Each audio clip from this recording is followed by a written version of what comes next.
"Grandpa, just sign the damn papers." Tyler's fist crashed onto the real estate desk, rattling coffee cups and stopping the entire office. 20 people turned to stare at me like I was some confused old man refusing to accept reality. But they had no idea what I had in my folder, or who I really was. Here's something anyone dealing with pushy family members should remember. And if you're reading this because your own kids are suddenly concerned about your living situation, pay attention. Sometimes the smartest move is letting people think you're exactly what they assume you are. Tyler had forgotten something crucial about his grandfather, something he was about to learn the hard way. This mess probably began 3 months ago when Tyler graduated college and suddenly developed opinions about my outdated lifestyle. Sound familiar to anyone else dealing with know-it-all grandchildren? That was just the beginning of the worst day of Tyler's young life. Maybe I should have noticed the warning signs earlier. And if you've got young family members who suddenly want to help with your finances, pay attention. Tyler started showing up to family dinners with Jennifer, always steering conversation toward my inefficient property management. "Grandpa, I've been studying real estate investment," Tyler had said one Sunday over pot roast. "Your house is sitting on prime development land. You're missing huge profit opportunities by just living there." Jennifer would nod while Tyler pulled out impressive market analysis reports, charts showing property values, projections about commercial development, documentation about urgent investment windows. Red flag number 1, when family members start talking about your home as a financial burden, start asking questions. At the time, I figured Tyler was excited about his education.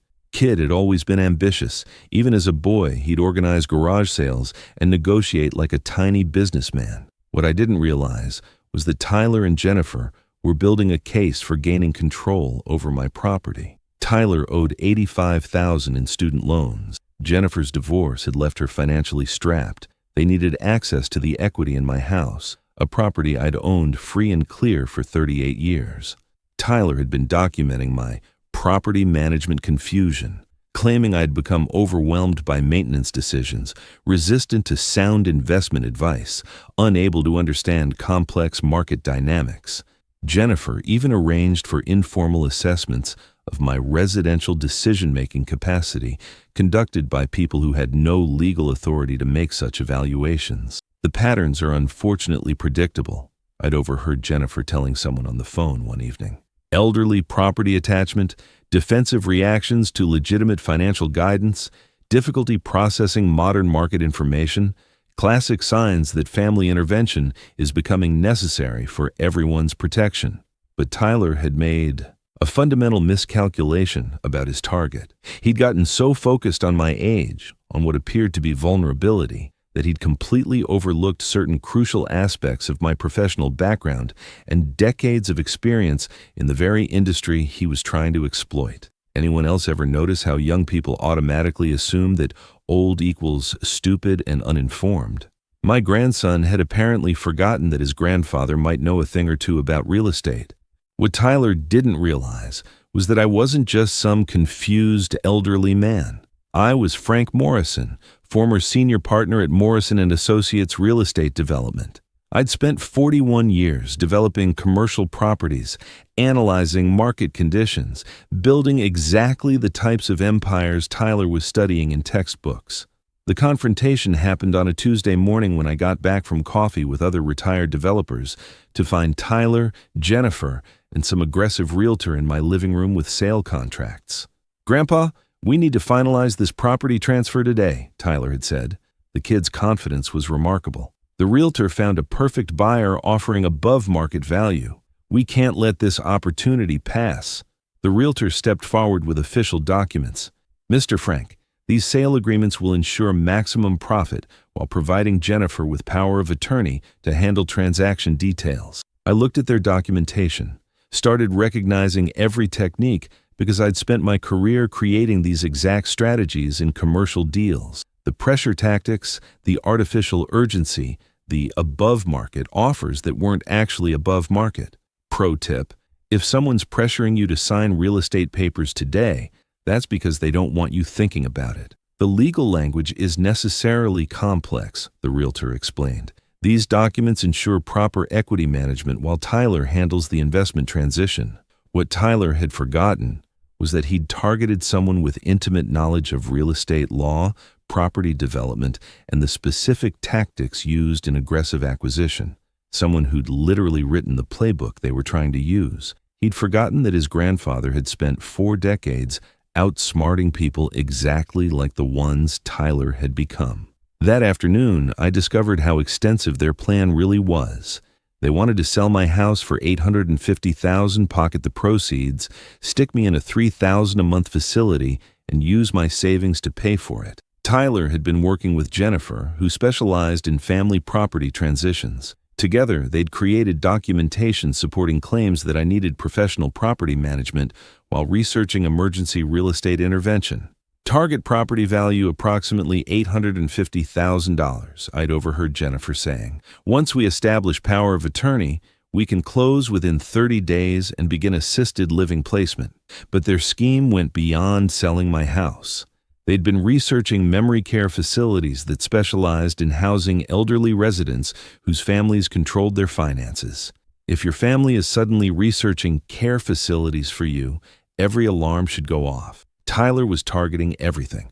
My house worth $850,000, my investment portfolio, my savings. Total value exceeded $1.2 million. The scope of betrayal was breathtaking. Tyler wasn't just planning to steal my house. He wanted to institutionalize me while liquidating everything I'd built during 4 decades of development. What Tyler had forgotten was crucial. He'd overlooked that I'd spent my career understanding real estate law better than most attorneys, developing properties worth millions, building exactly the wealth he was trying to steal. Tyler had no idea who he was dealing with. Tyler made his critical error when he submitted property transfer documentation containing real estate mistakes any experienced developer would spot immediately. These sale contracts don't follow standard formatting, I realized while reviewing their documentation. The closing procedures violate state requirements, and the power of attorney language goes way beyond normal authority. Something every property owner should know. Legitimate contracts follow specific legal structures. If papers look off, get a second opinion. Tyler had forgotten that I'd spent decades specializing in complex real estate transactions. I recognized every error because I'd created standard practices they'd failed to follow. The level of fraud was sophisticated for amateurs. Tyler and Jennifer had created documentation that might fool most elderly homeowners, but they'd made critical errors any experienced professional would spot. Tyler had left a trail of fraud that any competent attorney could trace to criminal charges. His desperation over student loans had led him to attempt property fraud against someone whose career had been devoted to mastering these transactions. That mistake would cost him everything. I knew Tyler's scheme was doomed when I contacted my attorney David Chen and Detective Sarah Martinez from Real Estate Fraud Division. The investigation expanded rapidly once I'd reported systematic property fraud. "Frank, your grandson has created quite an extensive criminal operation," David explained. "Fraudulent contracts, falsified assessments, systematic preparation for asset liquidation through manipulated proceedings." The evidence seemed overwhelming. Tyler had enlisted Jennifer's assistance in creating a comprehensive scheme targeting not just my house but my fundamental property rights. We found correspondence between Tyler and assisted living facilities that advertise housing elderly residents under family financial control, Detective Martinez added. "The plan involves systematic institutionalization while liquidating your entire real estate portfolio." I spread additional evidence across David's conference table. Copies of Tyler's research into emergency elderly property management, correspondence with facilities advertising secure care for residents with family-managed finances. His plan was remarkably comprehensive for a recent college graduate, Detective Martinez noted. Establish fraudulent incompetence, gain legal authority, institutionalize to prevent interference, liquidate assets under family control. What Tyler had forgotten was that he'd targeted someone with intimate knowledge of these exact crimes. I'd investigated similar schemes for decades, understood every technique he was using. The investigation revealed that the realtor's firm had been providing similar services for other elderly clients, suggesting broader systematic elder real estate exploitation. The trap was almost ready. That evening, Tyler called to finalize our property arrangements. His voice carried the same excitement he'd used while planning to steal my life's work. "Grandpa, the realtor wants to schedule final signing tomorrow morning. Once we have sale contracts completed, you won't need to worry about property management. Jennifer and I can handle everything from the facility." I could hear the confidence.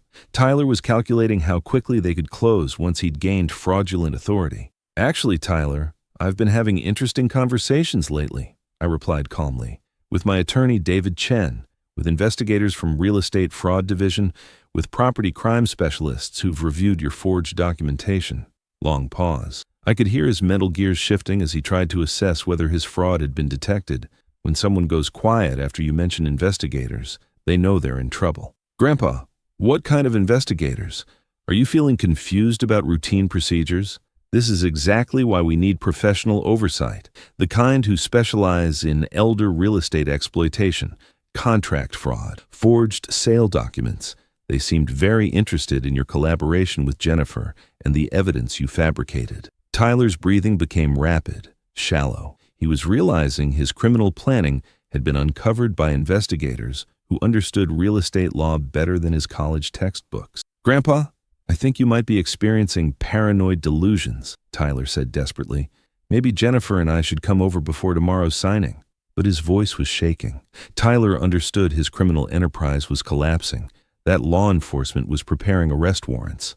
What Tyler had forgotten was that his grandfather wasn't some confused elderly man. He was someone who'd spent decades outmaneuvering people exactly like the criminal Tyler had become. He was losing control. The confrontation came quietly when Tyler and Jennifer arrived at the real estate office for what they believed would be the final signing ceremony. Their confidence was obvious. "Grandpa, I'm so glad you've decided to move forward with this transfer," Tyler began, organizing documentation.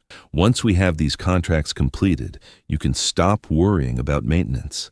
The property management protocols will ensure appropriate oversight," Jennifer added, presenting documents for my signature that would finalize their fraudulent authority. I looked at them calmly, from across the conference table where I'd spent decades reviewing contracts and identifying fraud. "Before I sign anything," I said quietly, "I'd like both of you to understand something important that Tyler seems to have forgotten about his grandfather." The office door opened. Detective Martinez entered, followed by two investigators whose credentials were clearly visible. "Tyler Morrison and Jennifer Morrison," Detective Martinez announced formally. "You're both under arrest for conspiracy to commit elder real estate abuse, systematic property fraud, and filing falsified sale documentation." Complete silence. Tyler's face went from confident to terrified. Jennifer began frantically gathering papers, understanding her amateur career was about to end in federal prison. David Chen simply opened my folder and smiled. "Tyler, you forgot something very important about your grandfather," David said, pulling out my corporate development history. "This is Frank Morrison, former senior partner at Morrison & Associates Real Estate Development. He spent 41 years creating the exact strategies you tried to use against him." Tyler stared at the documents, then at me. He realized what I could do.